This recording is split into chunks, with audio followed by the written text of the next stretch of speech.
ডেকে নিচ্ছি অধ্যাপক কানাইপদ রায় মহাশয়কে। তিনি একজন গবেষক, 50টি বই আছে তার, এবং বিষয় ব্যারাকপুর। এই শহরকে নিয়ে তার একটি তথ্যচিত্র ফিল্ম ফেস্টিভ্যালে প্রদর্শিত হয়েছে। আমি ডেকে নিচ্ছি মঞ্চে অধ্যাপক কানাইপদ রায়কে।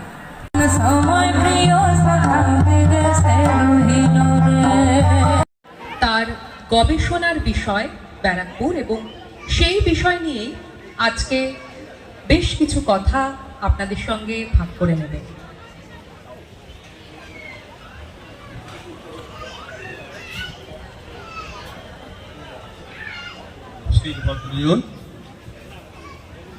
আমি প্রথমে গ্রাম কৃষ্টি উৎসব এবং একই সঙ্গে সাহিত্য মেলার যারা আয়োজন করেছেন তাদের অসংখ্য অসংখ্য ধন্যবাদ। কেননা ব্যারাকপুরের বুকে এই ধরনের অনুষ্ঠান প্রথম। আমাকে 10টা মিনিট সময় দেওয়া হয়েছে। ঘোষিকা বললেন ব্যারাকপুরের উপরে 50টি বই। ঠিক তা নয়, ব্যারাকপুর এবং উত্তর চব্বিশ পরগনা নিয়েই প্রায় 60-এর উপরে বই হয়েছে। তারপরে ব্যারাকপুরের উপরে অনেকগুলি বই হয়েছে, অনেকগুলি তথ্যচিত্র হয়েছে। 13তম আন্তর্জাতিক ফিল্ম ফেস্টিভ্যালে আমার সেটি দেখানো হয়েছে। এটা ব্যারাকপুরের একজন নাগরিক হিসাবে আমি নিশ্চয়ই গর্বিত। আমি দুটো কথা বলি। প্রথমে গ্রাম কৃষ্টি। এই কৃষ্টি যেটাকে আমি ইংরাজিতে বলে থাকি কালচার, কাল্টিভেট কথাটাকে এসেছে, যেটা কর্ষণের মাধ্যমে প্রাপ্ত। তার মানে এর মধ্যে একটা সুসংস্কৃতি জড়িয়ে আছে। আর একটি বিপরীতটা যদি বলি কালচারে, সেটা হচ্ছে সভ্যতা। কৃষ্টি আর সভ্যতার মধ্যে তো পার্থক্য আছে। কৃষ্টি হচ্ছে স্থিতিশীল, সহজেই আমরা ছাড়তে চাই না, হৃদয়ের মধ্যে ধরে রাখতে চাই। আর সভ্যতা হচ্ছে দ্রুত পরিবর্তনশীল। সেটা পরে বুঝতে পারছি। প্রথমে সেই গরুর গাড়ি বা আগে কত যানবাহন ছিল, তারপরে ধীরে ধীরে শেষ পর্যায়ে আমাদের এই বাস, এরোপ্লেন, এবং একেবারে শেষ পর্যায়ে আমরা দেখতে পাচ্ছি অটো, টোটো, এবং শেষ পর্যন্ত মহাকাশে দ্রুত ছড়িয়ে যাচ্ছে সভ্যতা। এর সঙ্গে আমরা কিন্তু পাল্লা দিয়ে পারছি না।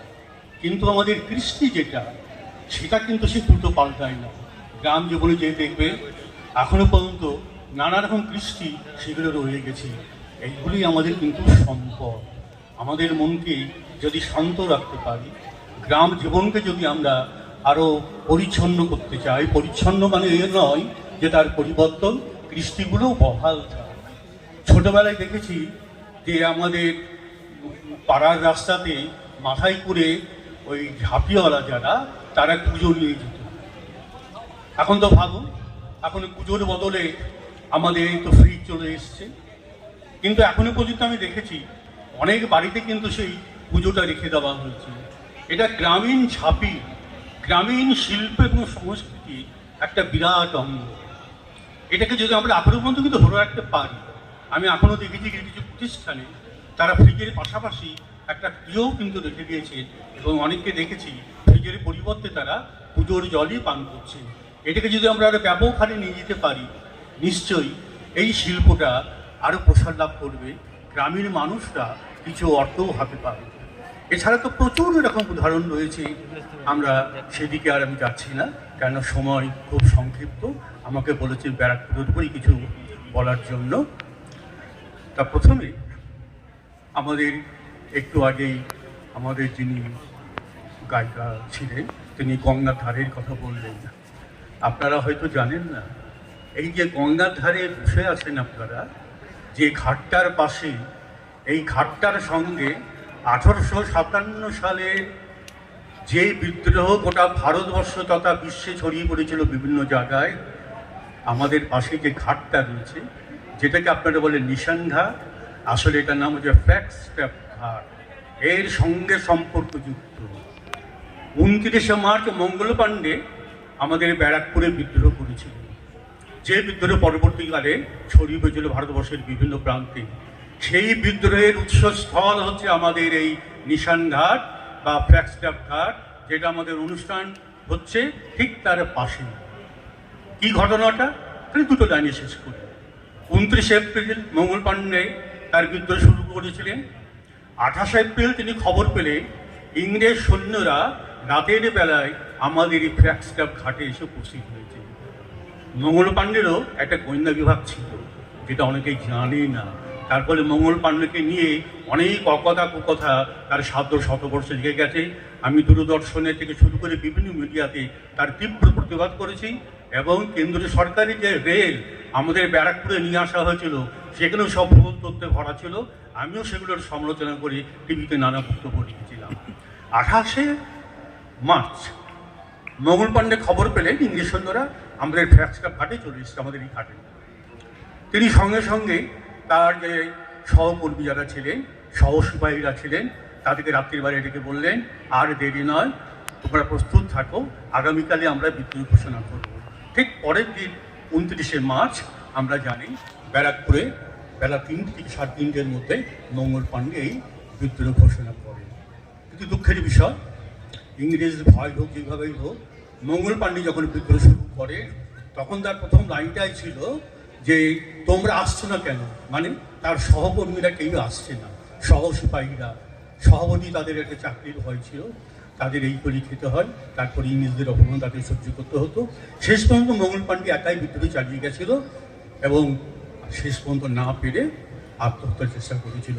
ওই যে প্রায় 8 ঘন্টা 40 মিনিট বিদ্রোহ করেছিল, তার উপরেই আমার প্রায় 2খানা বই আছে কি ঘটেছিল সেখানে।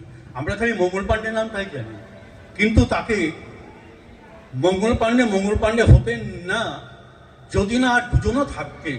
তার মধ্যে একজন হচ্ছে ঈশ্বরী পাণ্ডে, তিনি হচ্ছেন ভারতবর্ষের প্রথম জমাদার, মানে দেশীয় অফিসার। তারও ফাঁসি হয়েছিল মঙ্গল পাণ্ডেকে সাহায্য করার জন্য। মঙ্গল পাণ্ডে বিচার শুরু হয়েছিল, মানে কোর্ট মার্শাল 6 এপ্রিল, 7 এপ্রিল তার বিচার শেষ, 8 এপ্রিল ভোর 6টায় তার ফাঁসি হয়ে যায় ব্যারাকপুর প্যারেড গ্রাউন্ডে। ব্যারাকপুর প্যারেড গ্রাউন্ডে তার কয়েকদিন পর বিচার শুরু হলো জমাদার ঈশ্বরী পাণ্ডে। 13 তারিখে, 10 তারিখ থেকে 13 তারিখ তার বিচার শেষ হলো। 21 তারিখে তাকেও ফাঁসি দেওয়া হলো আমাদের ব্যারাকপুর প্যারেড গ্রাউন্ডে। কিন্তু কোথায় সে প্যারেড গ্রাউন্ড, সেই নিয়ে খবরের কাগজে, টিভিতে বিস্তর ভুলভাল রয়েছে।